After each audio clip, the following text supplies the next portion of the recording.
والقلم وما يسطرون۔ ناظرین السلام علیکم ورحمۃ اللہ وبرکاتہ۔ سیدھی بات کی تازہ ترین خبروں میں آپ کا استقبال ہے۔ آئیے سب سے پہلے آج کی سرخیوں پر نظر کرتے ہیں۔ گلشن زبیدہ شکاری پور میں شاندار مظاہرہ نعت خوانی کا انعقاد۔ جے پور لشکر طیبہ معاملہ، نچلی عدالت سے ملی عمر قید کی سزا 14 سال اور جرمانہ کی رقم 10 لاکھ سے 10,000 میں تبدیل۔ حصار فٹ پاتھ پر سو رہے مزدوروں کو تیز رفتار کار نے کچلا، 5 کی موت۔ مسلمانوں کو پسماندگی کی بنیاد پر دیے گئے 5% ریزرویشن بحالی کے لیے جمعیت علماء مہاراشٹرا کا ریاست گیر دھرنا آندولن۔ کانگریس ہندو اور مسلمان کو ووٹ میں تقسیم کر رہی ہے، شیوراج کا بیان۔ CIC کو شرمندہ ہونا چاہیے کہ RBI اس کے حکم کو نہیں مان رہا، انفارمیشن کمشنر کا بیان۔ مارچ تک بند ہو جائیں گے تقریباً آدھے ATM۔ نیشنل کانفرنس بغیر کسی بیرونی مدد کے عوام کی عدالت کا سامنا کرنے کے لیے تیار ہے، ناصر سوگامی کا بیان۔ جموں کشمیر میں حکومت سازی کے لیے ہو گیا معاہدہ، الطاف بخاری ہوں گے وزیر اعلیٰ، ذرائع کا بیان۔ CNN ٹرمپ کے سامنے کھڑا ہو سکتا ہے تو ہندوستانی میڈیا اقتدار سے سوال کیوں نہیں کر سکتا؟ CPM لیڈر نے خالصتان سے کیا RSS کا موازنہ، راجناتھ سنگھ نے دیا سخت جواب۔ اب حج ہی نہیں، عمرہ اور ایران عراق کی زیارت بھی کرائے گی حکومت۔ جموں کشمیر اسمبلی کو تحلیل کرنے پر محبوبہ مفتی کا رد عمل، کہا اقدام جمہوریت کے شایان شان نہیں۔ محمد بن سلمان کے خلاف یورش ناکامی سے دوچار ہوئی، امریکی ماہرین کا خیال۔ بشار الاسد اور حزب اللہ کی سپورٹ کے لیے ایرانی روسی نیٹ ورک کا طریقہ۔ چین گاڑی ہجوم پر چڑھ گئی، 5 افراد ہلاک اور بچوں سمیت 18 زخمی۔ ترکی میں 74 افراد کو عمر قید کی سزا، مغربی ممالک کو تشویش۔ سعودی فرمانروا اور شہزادے کے بارے میں توہین آمیز گفتگو برداشت نہیں کی جائے گی، عادل الجبیر کا بیان۔ بوائے فرینڈ کو قتل کرنے کے بعد گوشت چاول پاکستانی ورکرز کو کھلایا۔ ایران نے امریکی اڈوں اور فریگیٹس کو نشانہ بنانے کی دھمکی دے ڈالی۔ اگست سے اب تک 100 یمنی ماہی گیر ایرانی جہاز ساویز کا شکار۔ دہشت گردوں کے حامی کسی بھی ملک یا ادارے کو جمہوریت کی بات کرنے کا حق حاصل نہیں ہے، ایردوغان کا بیان۔ آخر میں ترکی کے اخبارات کی کچھ اہم ترین جھلکیاں۔ ناظرین السلام علیکم ورحمۃ اللہ وبرکاتہ۔ سیدھی بات کی تازہ ترین خبروں میں آپ کا استقبال ہے۔ میں انصار عزیز ندوی آج کی خبروں کی تفصیلات لے کر آپ کی خدمت میں حاضر ہوں۔ آئیے خبروں کی تفصیلات پر نظر کرتے ہیں۔ پہلی خبر کرناٹک کے شکاری پور سے ہے۔ آج بروز جمعرات 22 نومبر 2018 کو زبیدہ کیمپس شکاری پور ضلع شموگا کرناٹک میں یوم میلاد النبی کے موقع سے نعت خوانی کی ایک پاکیزہ محفل کا انعقاد کیا گیا ہے۔ اس کی سرپرستی اور رہنمائی کے فرائض حافظ کرناٹکی نے غائبانہ طور پر ادا کیے، کیونکہ وہ اس وقت غیر ملکی دورے پر ہیں۔ انہوں نے اپنی برقی پیغام میں کہا کہ گلشن زبیدہ دینی اور عصری تعلیم کا خوبصورت سنگم ہے، اس لیے دین اسلام کی تعلیمات کا یہاں خاص خیال رکھا جاتا ہے۔ رہی بات یوم میلاد النبی کی، تو نبی اکرم صلی اللہ علیہ وسلم سے عشق صادق تو ایمان کا حصہ ہے، پھر یہ کیسے ممکن ہے کہ ہم یوم میلاد النبی کے موقع سے فائدہ اٹھا کر طلباء کو نبی صلی اللہ علیہ وسلم کی سیرت پاک اور ان کی محبت کے جذبے سے آگاہ نہ کریں۔ اس لیے آپ حضرات اس مجلس کا اہتمام کریں اور نبی صلی اللہ علیہ وسلم کی سیرت کے متعلق پہلوؤں، ان کی سچی محبت کے فوائد سے طلباء کو آگاہ کریں۔ اس نعتیہ محفل کی صدارت کی ذمہ داری ڈاکٹر آفاق عالم صدیقی نے ادا کی، جبکہ مہمانان گرامی کے حیثیت سے جناب فیاض صاحب چیئرمین HK فاؤنڈیشن، جناب انیس الرحمان سیکریٹری HK فاؤنڈیشن، جناب اظہر الدین اظہر ندوی محتم مدرسہ مدینۃ العلوم اور جناب JJ سمیع اللہ میر معلم زبیدہ پرائمری اسکول نے شرکت کی۔ اس کے علاوہ گلشن زبیدہ کے ہائی اسکولوں، PU کالج، ڈگری کالج اور D.Ed کالج کے پرنسپل اور اساتذہ کرام نے بھی اپنی شرکت درج کرائی۔ ڈاکٹر آفاق عالم صدیقی نے حضور اکرم صلی اللہ علیہ وسلم کی سیرت مبارکہ پر روشنی ڈالتے ہوئے اسلام کی صداقت اور قرآن پاک کی حقانیت پر بھی روشنی ڈالی اور مثالوں سے اپنی گفتگو کو اتنے مؤثر انداز میں پیش کیا کہ مسرت انگیز حیرت دامنگیر ہوئی۔ انہوں نے کہا کہ آپ جانتے ہیں کہ ہمارے نبی صلی اللہ علیہ وسلم کے ایک چچا ابو لہب تھے، جو ہر موقع پر پیارے نبی صلی اللہ علیہ وسلم کو اور دین اسلام اور قرآن کو جھوٹا ثابت کرنے کی کوشش کیا کرتے تھے۔ ان کے ظلم و ستم اور دشمنی کی انتہا کو دیکھ کر قرآن میں ان پر لعنت کی گئی۔ اب خبر جے پور سے۔ دہشت گردی کے الزامات کے تحت عمر قید کی سزا پانے والے 6 مسلم نوجوانوں کی عمر قید کی سزاؤں کو 14 سالوں اور جرمانے کی رقم 10 لاکھ کو 10,000 میں جے پور ہائی کورٹ کی 2 رکنی بینچ کی جسٹس دنیش چندر سومانی اور جسٹس این بھنڈاری نے تبدیل کر دیا ہے اور اپنے تفصیلی حکم نامے میں لکھا ہے کہ ملزمین کو 14 سالوں کی جیل کے بعد رہا کر دیا جائے اگر ان پر کوئی دوسرا مقدمہ قائم نہیں ہے۔ اطلاع آج یہاں ممبئی میں ملزمین کو قانونی امداد فراہم کرنے والی تنظیم جمعیت علماء مہاراشٹرا قانونی امداد کمیٹی کے سربراہ گلزار اعظمی نے دی ہے۔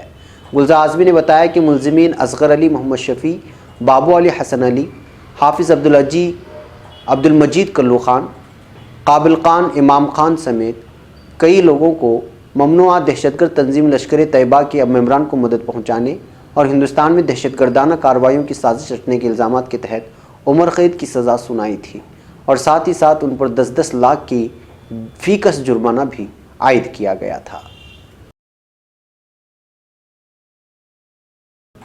اب خبر ہریانہ کے حصار سے ہے۔ ہریانہ کے حصار ضلع میں جندل اسٹیٹ پلانٹ کے نزدیک ایک انڈر برج پر کار سے کچلے جانے پر 5 مزدوروں کی موت ہو گئی ہے۔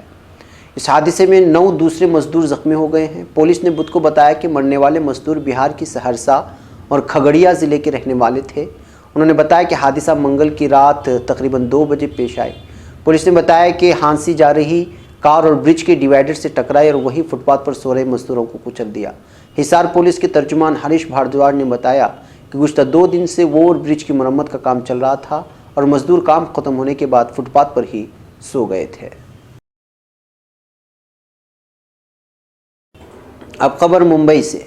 مسلمانوں کی سماجی، اقتصادی اور تعلیمی پسماندگی کی بنا پر مسلم ریزرویشن کی بحالی کے لیے جمعیت علماء مہاراشٹرا کی ہدایت پر 23 نومبر بعد نماز جمعہ ریاست گیر پیمانے پر دھرنا آندولن کیا جائے گا اور کلکٹر، ڈپٹی کلکٹر، تحصیلدار کو میمورنڈم پیش کیا جائے گا۔ اس سلسلے کی تمام تیاریاں مکمل کر لی گئی ہیں۔ ان خیالات کا اظہار آج یہاں جمعیت علماء مہاراشٹرا کے صدر مولانا حافظ محمد ندیم صدیقی نے صوبے بھر میں کیے جا رہے دھرنے آندولن کے تعلق سے میڈیا کے لیے جاری اپنے ایک بیان میں کیا ہے۔ جمعیت دفتر سے اخبارات کے لیے جاری اپنے بیان میں مولانا ندیم صدیقی نے کہا کہ جمعیت علماء مہاراشٹرا غیر سیاسی طور پر تمام ملی سماجی تنظیموں کو ساتھ لے کر گزشتہ کئی سالوں سے مسلم ریزرویشن کے لیے تحریک چلا رہی ہے۔ جس طرح مراٹھا سماج کے لوگ تحریک چلا رہے ہیں، انہوں نے کہا کہ منصوبہ بند طریقے پر زندگی کے تمام شعبوں میں مسلمانوں کی نمائندگی گھٹائی گئی۔ جس شعبے میں بھی وہ نمایاں تھے وہاں ان کو پست ہونے پر مجبور کر دیا گیا۔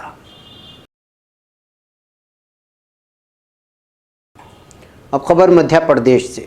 مدھیہ پردیش کے وزیر اعلیٰ شیوراج سنگھ چوہان نے کانگریس پر ہندو اور مسلم کو ووٹ میں بانٹنے کا الزام لگاتے ہوئے آج کہا ہے کہ اسمبلی انتخابات میں یقینی شکست کو دیکھتے ہوئے کانگریس اب پست سیاست پر اتر آئی ہے۔ شیوراج سنگھ چوہان نے منڈلا، دموہ اور نرسنگھ پور اضلاع میں پارٹی امیدواروں کی حمایت میں منعقدہ انتخابی جلسوں سے خطاب کرتے ہوئے کہا ہے کہ اسمبلی انتخابات میں یقینی شکست کے ڈر سے کانگریس پارٹی بوکھلا گئی ہے۔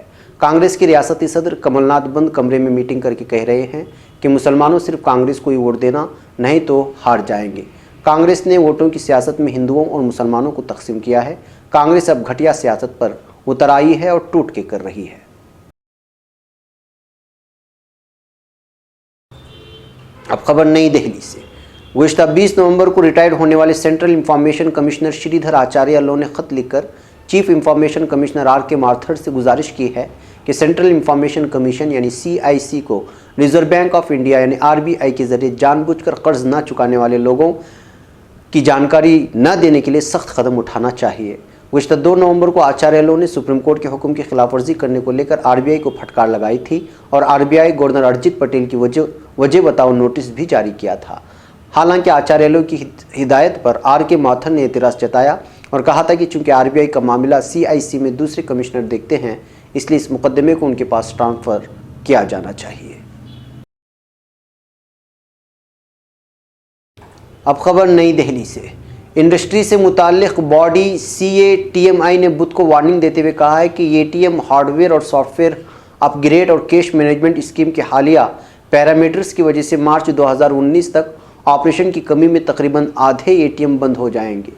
CATMI کے ترجمان نے کہا کہ ہندوستان میں اس وقت تقریباً 2,38,000 ATM ہیں، جن میں سے 1 لاکھ آف سائٹ ہیں اور 15,000 سے زیادہ وائٹ لیبل ATM سمیت 1,13,000 ATM بند ہو جائیں گے۔ انہوں نے کہا کہ ATM ہارڈ ویئر اور سافٹ ویئر اپ گریڈ کرنے کے لیے ریگولیٹری گائیڈ لائنز، نقدی مینیجنگ پیرامیٹرز کی حالیہ شرطیں اور کیش لوڈنگ کی کیسٹ سوائپ سسٹم کی وجہ سے ادارے کو مجبور ہونا پڑ رہا ہے۔ انہوں نے کہا کہ اس قدم سے کاروبار میں بہت زیادہ بے روزگاری آئے گی جو پوری معیشت میں اقتصادی خدمات کے لیے نقصان دہ ہوگی۔ اب خبر جموں کشمیر سے۔ جموں کشمیر میں جاری سیاسی بحران کے درمیان نیشنل کانفرنس کے سینئر لیڈر ناصر سگامی نے نیوز 18 کو بتایا کہ ریاست میں انتخابات کے لیے تیاری شروع ہو گئی ہے۔ انہوں نے کہا کہ نیشنل کانفرنس بغیر کسی بیرونی مدد کی عوام کی عدالت کا سامنا کرنے کے لیے تیار ہے۔ نیشنل کانفرنس کے صوبائی صدر ناصر سوگامی نے بتایا کہ P D P Congress national conference کے اتحاد کی طرف سے حکومت بنانے کے دعوے کے بعد اسمبلی تحلیل کرنے کا فیصلہ جمہوریت کا زوال ہے۔ انہوں نے کہا کہ ان کی پارٹی سکون سے نہیں بیٹھے گی اور اس فیصلے کو سپریم کورٹ میں چیلنج کرے گی۔ انہوں نے کہا کہ ریاست کے سیاسی انتشار کو ذہن میں رکھتے ہوئے جمہوری نظام کو بچانے کے لیے ہم نے ایک ساتھ آنے کا فیصلہ کیا۔ ہم پی ڈی پی قیادت کے تحت غیر مشروط حمایت دے رہے ہیں۔ ایک اور خبر جموں کشمیر سے۔ جموں کشمیر نئی حکومت کی تشکیل کو لے کر محبوبہ مفتی کی Peoples democratic party Omar Abdullah کی صدارت والی نیشنل کانفرنس اور کانگریس میں معاہدہ ہونے کی خبر ہے، بلکہ ہو چکا ہے۔ ذرائع سے ملی اطلاعات کے مطابق ریاست کی سیاست میں سخت مخالف تصور کی جانے والی نیشنل کانفرنس اور پی ڈی پی نے بی جے پی کو روکنے کے لیے ساتھ آنے کا فیصلہ کیا ہے۔ ذرائع نے ساتھ ہی بتایا کہ تینوں پارٹیوں کی میٹنگ میں وزیر اعلیٰ کا عہدے کے لیے الطاف بخاری کے نام پر اتفاق رائے بھی ہو گیا ہے۔ انہوں نے بتایا کہ تینوں پارٹیوں کے لیڈر جلد ہی گورنر ستیہ پال ملک سے مل کر حکومت سازی کا دعویٰ پیش کریں گے۔ وہیں الطاف بخاری نے میڈیا سے مخاطب ہوتے ہوئے کہا کہ تینوں پارٹی کے لیڈروں نے پالیسی کی بنیاد پر اتحاد کا فیصلہ کیا ہے۔ ناظرین، اب ایک خصوصی خبر ہے جس کو مارکنڈے کاٹچو نے لکھا ہے، خبر اور دی وائر میں شائع ہوئی ہے۔ ایک تبصرہ ہے جو آپ لوگوں کو سننا چاہیے، اس لیے اس کو پیش کیا جا رہا ہے۔ اپنے سینئر نامہ نگار جم اکوسٹا کے پریس پاس رد کیے جانے کے بعد سی این این کے ذریعے وائٹ ہاؤس کے خلاف مقدمہ دائر کرنے کے فیصلے نے امریکہ میں زلزلہ لا دیا ہے اور زیادہ تر امریکی سی این این کی حمایت میں نکل آئے ہیں۔ ہندوستان میں ایسا کیا ہونے کا امکان ہے اور کتنا ہے؟ 1975 سے 1977 کی ایمرجنسی کے دوران جب اندرا گاندھی نے سب کے ساتھ پریس کی اظہار کی آزادی کا بھی گلا گھونٹ دیا تھا، تب ملک کا میڈیا لال کرشن اڈوانی کے مشہور زمانہ لفظوں میں رینگنے لگا، جبکہ اس کو صرف جھکنے کے لیے کہا گیا تھا۔ 2014 میں سینئر صحافی راجدیپ سردیسائی اور ساگریکا گھوش نے C N N, I B N, اب سی این این نیوز 18 کو تب الوداع کہہ دیا جب وزیر اعظم کے چہیتے مکیش امبانی نے چینل پر قبضہ کر لیا تھا۔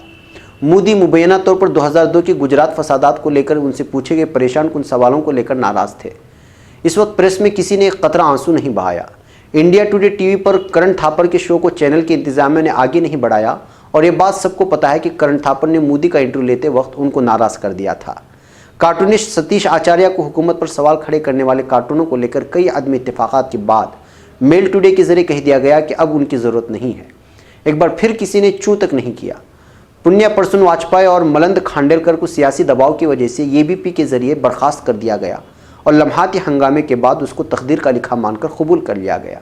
کئی لوگوں نے یہ سوال پوچھا ہے کہ آخر ہندوستانی میڈیا سی این این کی طرح جرأت کا مظاہرہ کیوں نہیں کرتا؟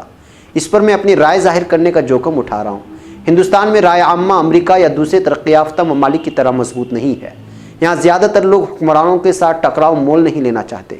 مثال کے طور پر جب اندرا گاندھی نے 1975 میں ایمرجنسی کا اعلان کیا تھا، اپنی کرسی کو بچانے کے لیے، نہ کہ اس لیے کہ ہندوستان میں اصل میں کوئی ہنگامی صورتحال پیدا ہو گئی تھی اور سارے بنیادی حقوق کو ملتوی کر دیا تھا اور میڈیا پر سخت پہرے داری تھی، تب اس کو لے کر شاید ہی کوئی مخالفت ہوئی تھی۔ کئی لوگوں نے اس کو قسمت مان کر قبول کر لیا اور اس خلاف آواز اٹھانے والوں میں صرف رام ناتھ گوئنگا اور ان کا انڈین ایکسپریس گروپ تھا، جن کو اس کی قیمت چکانی پڑی۔ اگر امریکہ یا یورپ میں ایسی کوئی چیز ہوئی ہوتی تو وہاں بڑے پیمانے کی تحریک ہوئی ہوتی اور اس کی مخالفت کی جاتی۔ حالانکہ حقیقت یہ ہے کہ مغرب کی ہی طرح ہندوستان میں بھی میڈیا پر کاروباریوں کی ملکیت ہے، لیکن مغربی کاروباری سیاسی رہنماؤں کے ساتھ اتنی بار سجدہ نہیں کرتے ہیں، بلکہ مغرب میں رہنما اکثر کاروباریوں کے سامنے جھکتے ہیں۔ اب خبر کیرلا سے۔ سبری ملا مندر کو لے کر سیاسی تنازع میں اضافہ ہوتا جا رہا ہے۔ اسی ضمن میں ہر دن لیڈروں کے حملے اور ایک دوسرے پر لگنے والے الزام اور جوابی الزامات میں مزید تیزی آ رہی ہے۔ سی پی ایم پولت بیورو کے رکن ایس رام چندرن پلئی نے بدھ کو آر ایس ایس پر سنگین الزام عائد کیا ہے، CPM لیڈر نے کہا RSS طالبان اور خالستان جیسا برتاؤ کر رہا ہے، وہ شبری ملا میں پریشانی کھڑی کرنے کی کوشش کر رہے ہیں، انہیں سب کچھ پرامن طریقے سے ہونے دینا چاہیے، وہ ایسا نہیں ہونے دے رہے ہیں۔ رام چندرن پلے کے اس بیان پر سیاست گرما گئی ہے۔ وزیر داخلہ راجناتھ سنگھ نے CPM لیڈر کے اس بیان پر پلٹوار کرتے ہوئے ان کے الزام کو ذہنی دیوالیاپن بتایا ہے۔ راجناتھ نے کہا ملک کی اتحاد اور سالمیت کے لیے کام کرنے والی RSS جیسی تنظیم پر ایسا الزام لگانا ذہنی دیوالیاپن نہیں تو اور کیا ہے۔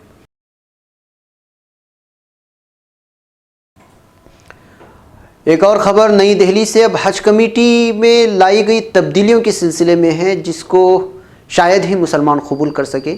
دیکھیے رپورٹ یہ ہے کہ حج کمیٹی کا کام اب صرف حج کرانا ہی نہیں رہ جائے گا، آنے والے دنوں میں مرکزی حکومت حج کے ساتھ ہی عمرہ، ایران، عراق اور اردن شام کی بھی زیارت کرا سکتی ہے۔ اس منصوبے پر غور و خوض چل رہا ہے اور اس سلسلے میں ایک تجویز بھی تیار کی گئی ہے۔ بقرعید کے موقع پر سال میں ایک بار حج کے لیے سعودی عرب کا سفر کیا جاتا ہے۔ ملک میں اس سفر کو کرانے کی ذمہ داری حکومت نے حج کمیٹی کو دے رکھی ہے، لیکن آنے والے دنوں میں حج کمیٹی کے پاس اور بھی کام بڑھ سکتا ہے۔ مرکزی حکومت حج کمیٹی کو حج کرانے کے ساتھ ہی مسلمانوں کی طرف سے کی جانے والی دوسری زیارت کی ذمہ داری بھی دے سکتی ہے۔ ذرائع کی مانیں تو حکومت آنے والے دنوں میں عمرہ، سعودی عرب، ایران، عراق، اردن اور شام میں واقع مسلمانوں کے دیگر مقدس مقامات کے سفر کا بندوبست خود کرے گی۔ غورطلب ہے کہ ابھی تک یہ کام نجی ٹور آپریٹرز کر رہے ہیں، لیکن یہ منصوبہ نافذ ہونے کے بعد جو بھی مسلمان ان جگہوں کی زیارت کے لیے جانا چاہتا ہے تو وہ حج کمیٹی سے رابطہ کر سکتا ہے۔ ذرائع کا یہ بھی کہنا ہے کہ اس سلسلے میں اقلیتی امور کی مرکزی وزارت ریاستی حکومتوں کے ساتھ بھی غور و فکر کر چکی ہے۔ اس بارے میں جمعیت علماء ہند سے وابستہ مولانا عزیر کا کہنا ہے کہ یہ حکومت کا ایک اچھا قدم ہو سکتا ہے، اس سے دوسری جگہوں کی زیارت کے لیے جانے والے لوگوں کو کئی طرح کی پریشانیوں سے نجات ملے گی۔ اکثر یہ دیکھا جاتا ہے کہ بہت سے نجی آپریٹر زیارت کے پیکج کے نام پر ٹھگی کرتے ہیں، لوگوں کو لاکھوں روپیوں سے ہاتھ دھونا پڑتا ہے۔ وہیں دوسری طرف اقلیتی وزیر مختار عباس نقوی نے ٹویٹر پر اس کو مسترد کرتے ہوئے کہا ہے کہ کچھ لوگ حج سفر سے چھیڑ چھاڑ کی بات کر رہے ہیں، جو غلط ہے۔ اب خبر امریکہ سے۔ سیکورٹی تعلقات کے امور سے متعلق امریکی ماہر جم ہینسن کا کہنا ہے کہ سعودی ولی عہد شہزادہ محمد بن سلمان کے خلاف یورش کو ناکامی کا منہ دیکھنا پڑا ہے۔ انہوں نے باور کرایا کہ امریکی صدر بھرپور طریقے سے سعودی عرب کو سپورٹ کر رہے ہیں، جو صحیح فعل ہے۔ ہینسن نے بدھ کے روز اپنی ٹویٹ میں لکھا ہے کہ امریکی صدر ڈونلڈ ٹرمپ ہمارے حلیف سعودی عرب کی پوری زوروں کے ساتھ حمایت کر رہے ہیں۔ واشنگٹن پوسٹ کی قیادت میں ولی عہد شہزادہ محمد بن سلمان کے خلاف میڈیا کی عمومی مہم ناکام ہو چکی ہے۔ ہینسن نے باور کرایا کہ امریکہ کے تصویراتی مفادات کے حوالے سے صحیح تصرف ہے۔ اس سے قبل ہینسن نے ان خفیہ معلومات کی افشا کیے جانے کو ایک شرمناک امر قرار دیا، جن کو بنیاد بنا کر واشنگٹن پوسٹ اخبار اور بعض دیگر ذرائع ابلاغ نے سعودی صحافی جمال خاشقجی کے قتل کے حوالے سے کہانیاں بنا لی۔ اب خبر ایران سے۔ امریکہ نے منگل کے روز ایران، روس، شام اور لبنان سے تعلق رکھنے والے 6 افراد اور 3 اداروں پر پابندیاں عائد کر دی ہیں۔ ان افراد اور اداروں پر الزام ہے کہ انہوں نے کروڑوں بیرل تیل شام بھیجا تاکہ بشار الاسد کی حکومت اور لبنانی ملیشیا حزب اللہ کی مالی سپورٹ کی جا سکے۔ امریکی وزارت خزانہ کے مطابق اس نیٹ ورک نے ایک کمپنی کے ذریعے تیل کی مذکورہ کھیپ شامی حکومت کو بھیجی۔ کمپنی کا صدر دفتر روس میں ہے۔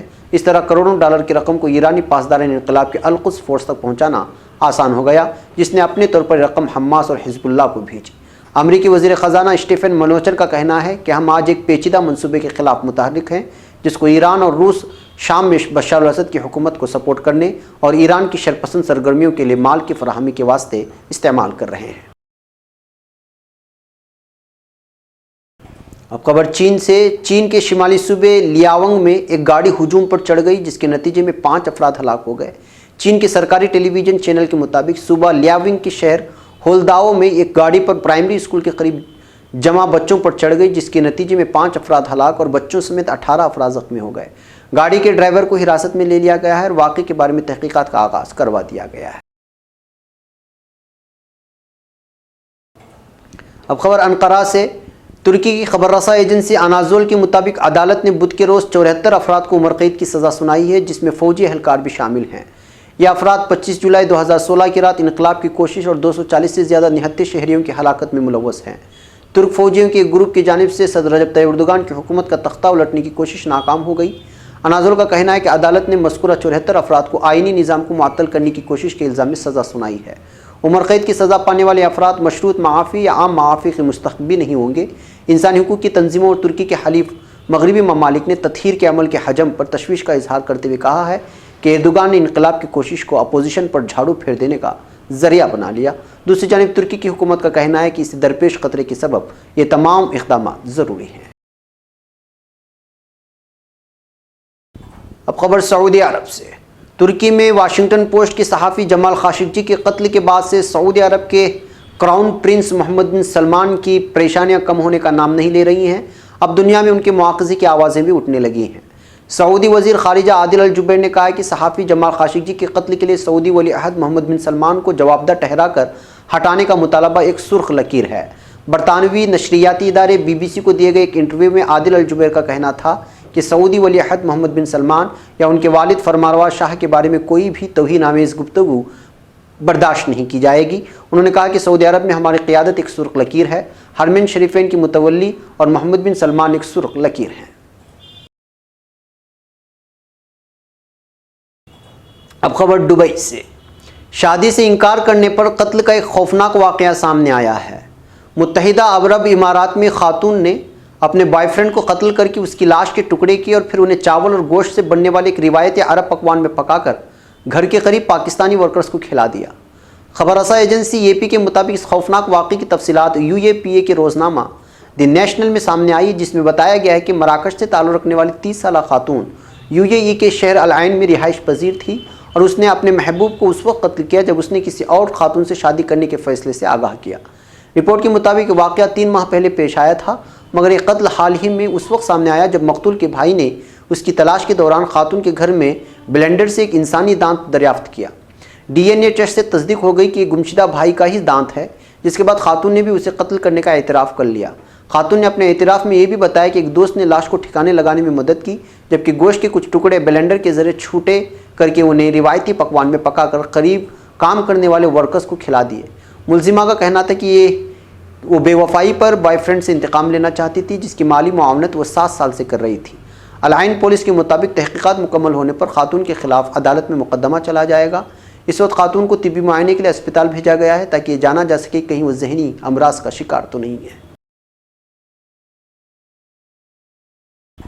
اب خبر ایران سے۔ ایران کی سپاہ پاسداران انقلاب کے ایک سرکردہ کمانڈر نے دھمکی دی ہے کہ مشرق وسطی میں امریکی اڈے اور خلیج کے پانیوں میں موجود طیارہ بردار امریکی بحری بیڑے ایرانی میزائلوں کی زد میں ہیں۔ خبر رساں ادارے تسنیم نے پاسداران انقلاب کی فضائیہ کے سربراہ امیر علی حاجی زادہ سے منسوب بیان جاری کیا ہے، جس میں کہا گیا ہے کہ متذکرہ تمام تنصیبات ہماری فائرنگ رینج میں ہیں۔ امریکیوں نے ذرا بھی حرکت کی تو انہیں نشانہ بنانا ہمارے لیے عین ممکن ہے۔ امیر علی حاجی زادہ کا مزید کہنا تھا کہ پاسداران انقلاب کے میزائل اپنے ہدف کو بہتر طور پر نشانہ بنانے کی صلاحیت رکھتے ہیں۔ اب خبر یمن سے۔ یمن کے ایک عہدیدار نے الزام عائد کیا ہے کہ رواں سال اگست کے اوائل سے اب تک ایرانی بحری جہاز ساویز مغربی ساحل کے علاقے میں 100 یمنی ماہی گیروں کو ہلاک اور زخمی کر چکا ہے۔ یمن کے ضلع خوخا میں ساحلی پولیس کے سربراہ فتحی المعلم کے مطابق مذکورہ ایرانی جہاز کا نشانہ بن کر 40 یمنی ماہی گیر جاں بحق اور 16 زخمی ہو گئے۔ فتحی المعلم کا یہ موقف بدھ کے روز الحدیدہ صوبے کے ضلع خوخا میں ماہی گیروں کی جانب سے ہونے والے احتجاج کے دوران سامنے آیا۔ اس موقع پر مطالبہ کیا گیا کہ ایرانی بحری جہاز ساویز کی کارستانیوں کو فوری طور پر روکا جائے، جو ماہی گیروں یمن کے علاقائی پانی اور بحر احمر میں بین الاقوامی جہاز رانی کے لیے خطرہ بن چکا ہے۔ اب خبر ترکی سے۔ ترکی کے صدر رجب طیب اردوغان نے دہشت گردی کے خلاف جدوجہد کے موضوع پر یورپی یونین ممالک کے خلاف رد عمل کا اظہار کیا ہے۔ صدارتی سوشل کمپلیکس میں کونسلروں کے 48ویں اجلاس سے خطاب میں صدر اردوغان نے دہشت گردوں کے لیے اپنے دروازے کھولنے اور انہیں اپنے زیر سایہ لینے پر مغربی ممالک پر تنقید کی ہے۔ صدر اردوغان نے کہا ہے کہ جیسے ہی آپ ان کے مفادات کو چھیڑیں گے، آپ کے وہ بہت چہیتے دہشت گرد صرف اپنی نفرتوں کو ہی نہیں، اسلحے کو بھی آپ کی طرف موڑ دیں گے۔ انہوں نے کہا کہ 15 جولائی 2016 میں ترکی میں حملے کے اقدام میں ملوث فیتو دہشت گرد تنظیم کے اراکین کو سر آنکھوں پر بٹھانے والے کسی بھی ملک کو اور کسی بھی ادارے کو جمہوریت کی بات کرنے کا ہرگز بھی حق حاصل نہیں ہے۔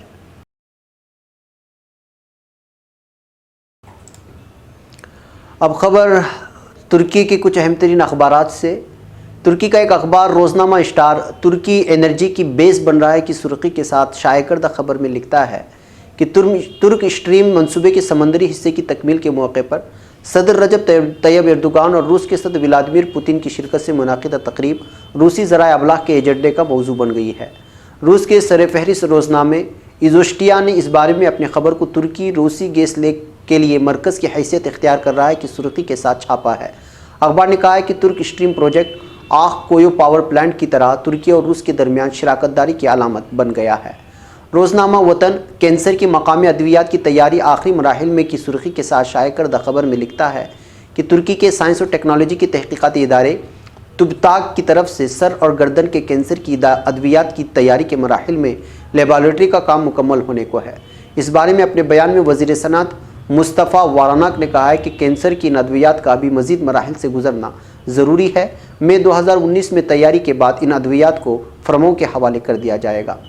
روزنامہ حریت کرک لیرا ایلی کا دودھ 16 ممالک میں پیا جا رہا ہے کی سرخی سے شائع کردہ خبر میں لکھتا ہے کہ تھریس کے اہم زرعی اور مویشی بانی کے مراکز میں سے کرک لیرا علی دودھ اور دودھ کی مصنوعات کو بیرون ملک برآمد کر کے ملکی زرعی مبادلہ میں اہم کردار ادا کر رہا ہے۔ ضلع کرک گورنر عثمان بلگن نے اس بارے میں اظہار خیال کرتے ہوئے کہا کہ رواں سال کے پہلے 9 ماہ کے دوران $200 ملین مالیت کے دودھ اور دودھ کی مصنوعات کو برآمد کیا گیا ہے۔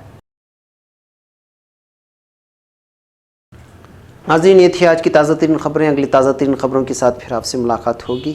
ہماری پوری ٹیم کو یہاں پر اجازت دیں۔ اجازت سے پہلے آپ کو اطلاع کر دیں کہ کل صبح انشاءاللہ اس ہفتے کی اہم ترین سیدھی بات شائع ہوگی، اس کو بھی دیکھیں اور اس ویڈیو کو بھی دیکھیں۔ ہمارے چینل کو سبسکرائب کریں اور ہمیں یہاں پر اجازت دیں۔ السلام علیکم ورحمۃ اللہ وبرکاتہ۔